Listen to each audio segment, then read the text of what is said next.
La ciudad es el escenario del crimen por excelencia, lugar privilegiado del hombre en la multitud.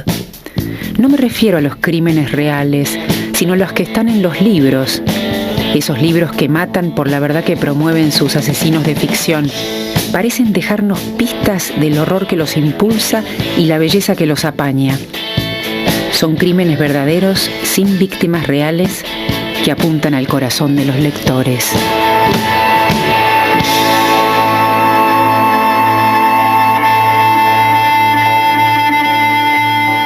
El libro de hoy es casi el motivo de este programa. Se llama Del asesinato como una de las bellas artes, del escritor inglés opiómano, oscuro y refinadísimo Thomas de Quincey, que tanto le gustaba a Borges, y que escribió este texto cruzando el siglo XVIII hacia el XIX y nos ilumina justamente con su oscuridad. Lo que pretendía de Quincey en esta especie de conferencia de ficción satírica es meterse en el infierno del asesino para desentrañar su arquitectura violenta y fatal. ¿Lo acompañamos?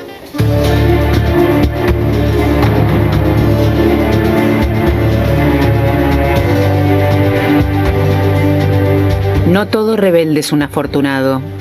Tomás de Quincey lo fue. Tuvo una educación rica y estricta. Lo obligaban a traducir al griego los titulares de los diarios, hasta que se hartó del esmero y quizá también de su fortuna. A los 17 años huyó del colegio, se fugó de la casa y con varias lenguas en la mochila llegó a Londres sin un peso.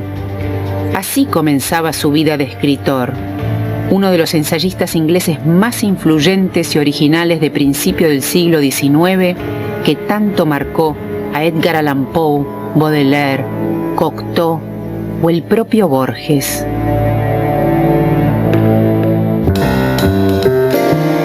Lo leí cuando era jovencita, me impactó mucho, y hace unos años cuando Juan Sasturray me convoca para esta aventura de Negro Absoluto, me encontré con un autor absolutamente contemporáneo y fresco.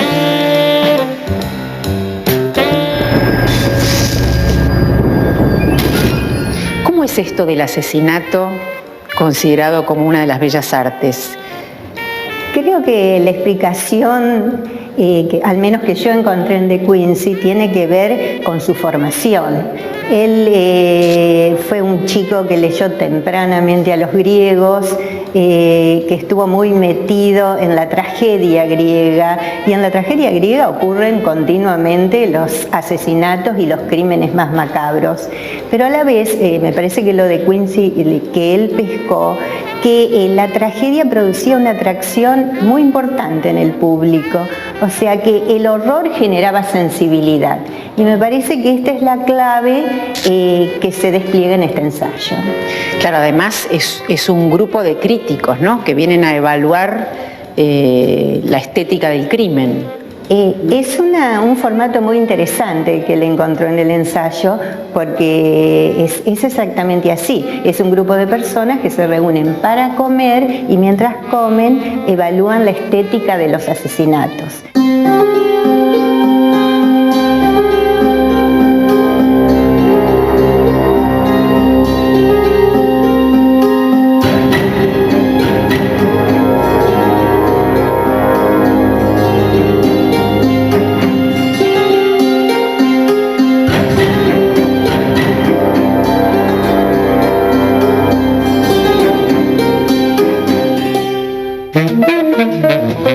Creo que yo me he criado en ese caldo de cultivo oscuro, donde igual hay lugar para la carcajada. Cuando me puse a escribir cómo usar un cuchillo, evidentemente el cuento en sí que da nombre al libro, hay como unas reverberancias y unos restos de lecturas de Thomas de Quincey que evidentemente salieron a la luz.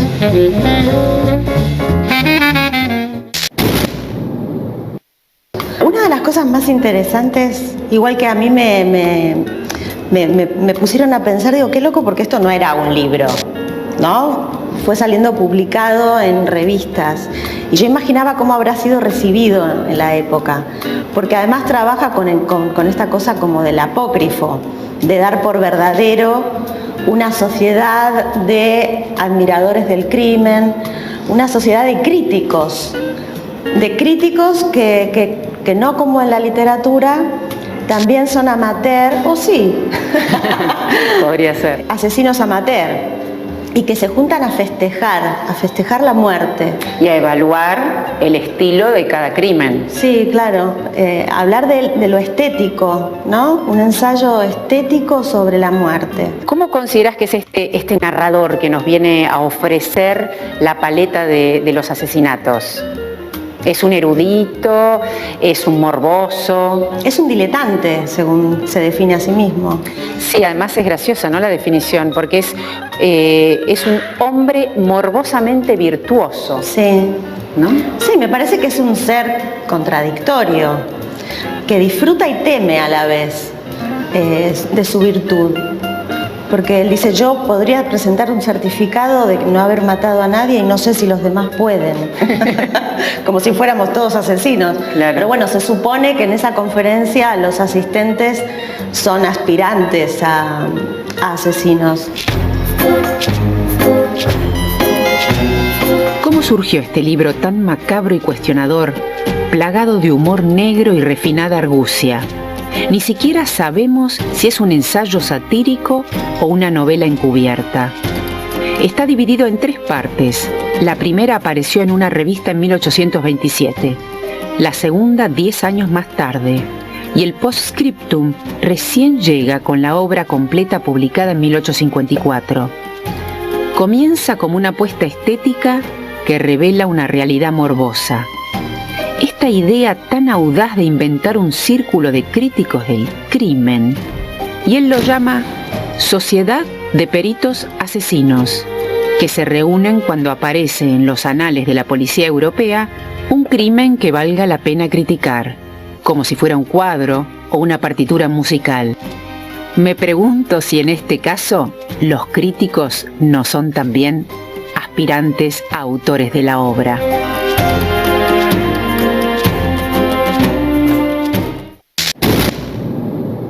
¿Cómo podríamos vincular o nombrar quizás la propia vida de De Quincey, tan alborotada, de escapes, de dolores, de pérdidas, con esta necesidad de poner al crimen, digamos, en un lugar estético de refinamiento? Creo que tiene que ver con sus lecturas de Kant. Él aprendió alemán para leer a Kant en el idioma original. Y bueno, Kant decía, enumerando las principales artes, poesía, música, pintura, que el arte era un fin en sí mismo. Y creo que la genialidad de Quincey fue en agregar el crimen. O sea que el crimen se puede contemplar como un hecho estético, como uno mira un cuadro o como escucha una sonata, digamos, en el sentido que lo despoja de su valoración moral y de la incriminación legal y permite ser observado solo en su belleza.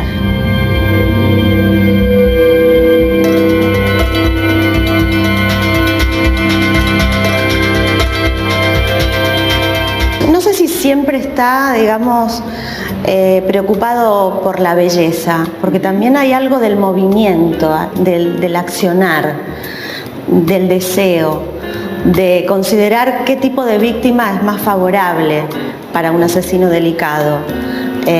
Y cierto aspecto melancólico en el asesino, como decir, deseo de garganta. Estaba trabajando en tu garganta, claro. Dice. A las viejas les gusta la sangre, nosotros buscamos otra cosa. Es más, en un momento desprecia el envenenamiento porque es algo que no tiene ningún arte. Importado de Italia y vulgar. Claro. Sí, me parece que es todo el tiempo igual un juego entre lo irreverente que en ese momento además debía ser mucho más escandalizador de lo que es ahora. Que igual ese permiso no sé cuántos ahora nos lo damos, ¿no? Ese de la incorrección. Él habla del decano Smith, que es como Swift, que sería como el padre de todos ellos, con una modesta proposición, comerse a los bebés y hacer guantes y carteras. No sé si ahora alguien se animaría a escribir algo así.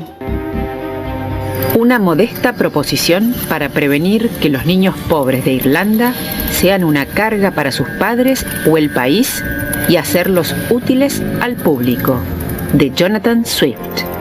Ofrezco humildemente a la consideración del público que de 120.000 niños, 20.000 se reserven para la reproducción y los 100.000 restantes pueden, al año de edad, ser ofrecidos en venta a las personas de calidad y fortuna del reino, aconsejando siempre a las madres que los amamanten copiosamente durante el último mes a fin de ponerlos regordetes y mantecosos para una buena mesa.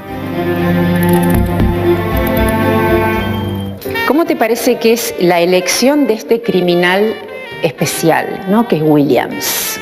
Creo que está muy bien presentado. Indudablemente creo que este asesinato debe haber cubierto páginas de la crónica de la época, ¿no? Tiene todos los condimentos que después utilizó Capote. Un lugar chico, todas las personas de la vecindad se conocen. Pero lo que me parece muy moderno en De Quincey es el trabajo y el tiempo que se toma en la descripción del asesino. Realmente es una descripción cinematográfica, cuenta cómo es el color del pelo, cómo son sus ojos, hay casi media página de descripción de su vestimenta. Y el traje azul. El traje azul, es todo un detalle tras otro, y realmente cuando llega el momento de la acción, uno tiene absolutamente incorporado el personaje y hasta en algún momento desea que le vaya bien, ¿no? Porque, claro, ya resulta como muy familiar en el sentido de que lo hemos estado viendo durante varias páginas. Williams era un hombre de talla media, de complexión más bien delicada pero vibrante, regularmente musculoso y desprovisto de carnes superfluas. Los ojos parecían vidriados y fríos, como si la luz convergiese toda sobre alguna víctima oculta en la lontananza. Cuando salía para un gran asesinato complicado, llevaba siempre medias negras. Bajo ningún pretexto hubiera él humillado su condición de artista. Bueno, él lo define como un Atila doméstico, un flagelo de Dios. Está como pergeñando todo este asunto, se viste refinadamente. Medias negras. Claro, se produce, digamos, para matar. Y con un martillo, que me resultó también muy interesante. Si se puede, si se me permite el exabrupto. Porque hablan tanto de gargantas. Primero martillea y luego preparaba cortar la garganta, cosa que no puede realizar finalmente porque aparece Mary. Claro. Esta cuestión de los dos, del asesino y la única sobreviviente que salió a comprar ostras a las 12 de la noche en Londres, que se salva de la muerte, separados por una puerta y escuchándose respirar uno de cada lado sin saber qué hacer, como detenidos en ese momento como mágico. Sí, fantástico esa parte. Están los dos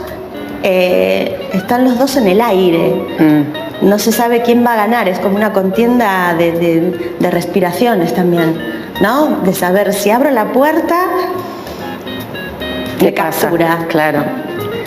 Y si ella grita, me capturan a mí. Él, el asesino solitario, está a un lado de la puerta, Mary a otro, el asesino desconocido y ella, ambos con los oídos contra la puerta, espían y respiran fuerte. Pero por fortuna cada cual está a un lado de la puerta, y al menor indicio de llave, Mary se hubiera precipitado en el asilo de la oscuridad total.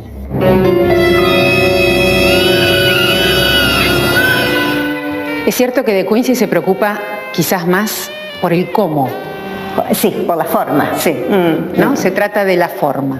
Sí, incluso él, en el tiempo del relato de este asesinato también se demora primero en explicar cómo se llega a cada uno de los integrantes de la familia y después la estrategia de cortarles la garganta, que está contada con un sentido absolutamente moderno, sin adjetivos, sin opiniones, solo el hecho y además, obviamente, dando detalles del arma.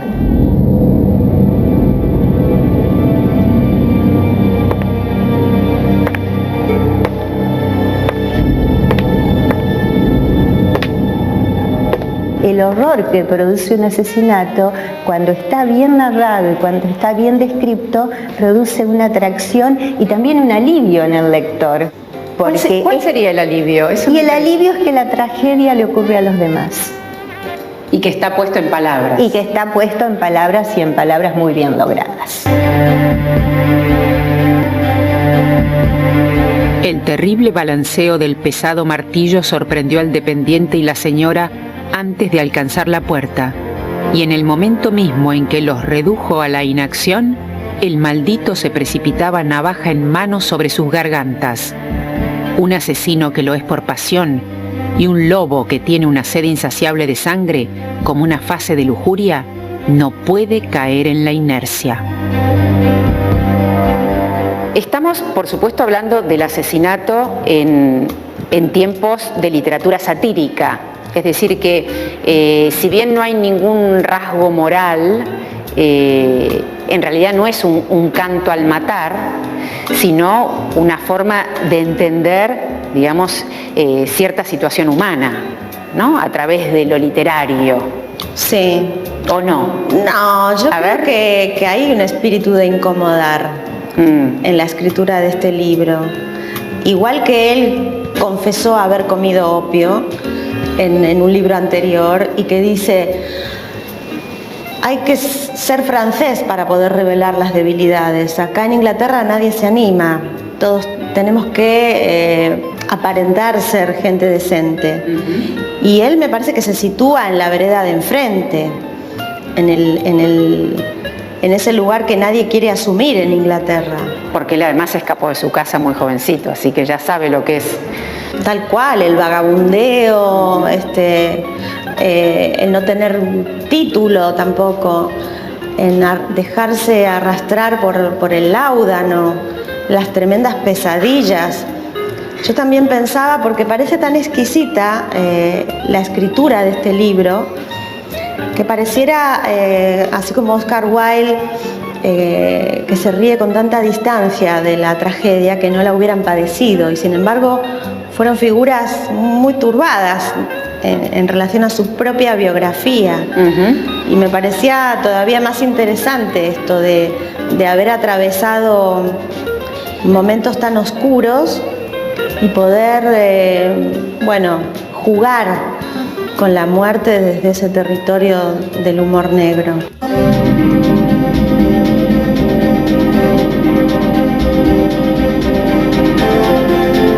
Pensar que De Quincey escribió del asesinato como una de las bellas artes después de haber publicado su famoso diario tan exquisito y alucinatorio, Confesiones de un opiómano inglés, en 1822.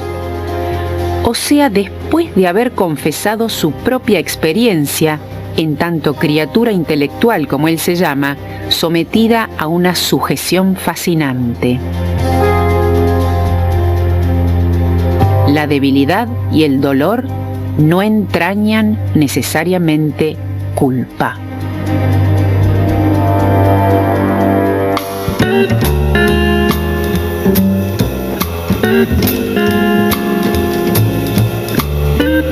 Toda la deriva que ha tenido De Quincey, no solo en el plano de lo negro y del crimen, sino del absurdo. Pues decía, no hubiera existido Jarry sin Thomas De Quincey, y sin Jarry no hubiera existido el teatro del absurdo. Bueno, sin De Quincey hay muchos que no hubieran existido. Sí, yo no estaría acá. Vos, por ejemplo.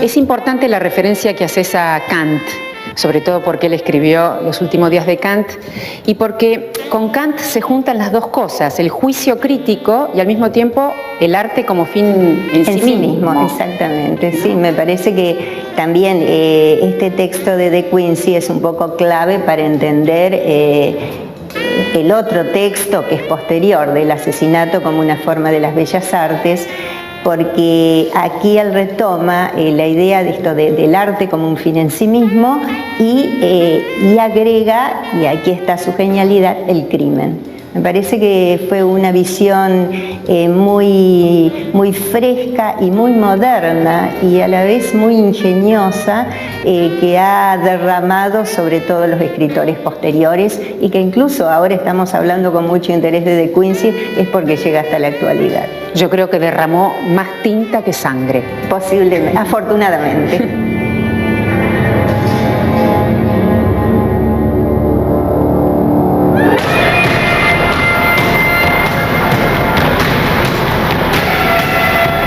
Pero finalmente, ¿no será el crimen el castigo del asesino? ¿No está condenado a matar? De Quincy eligió mirar en el infierno del que mata para extraer la escena del crimen. Un martillo, el traje azul, el trazo en la garganta, la sangre desvelada, una puerta, el destino. De Quincy escribió: sé que esta publicación va a alarmar a la sociedad. Ese es mi deseo.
Mirar con fijeza la parte del horror, es lo que propone Thomas de Quincy.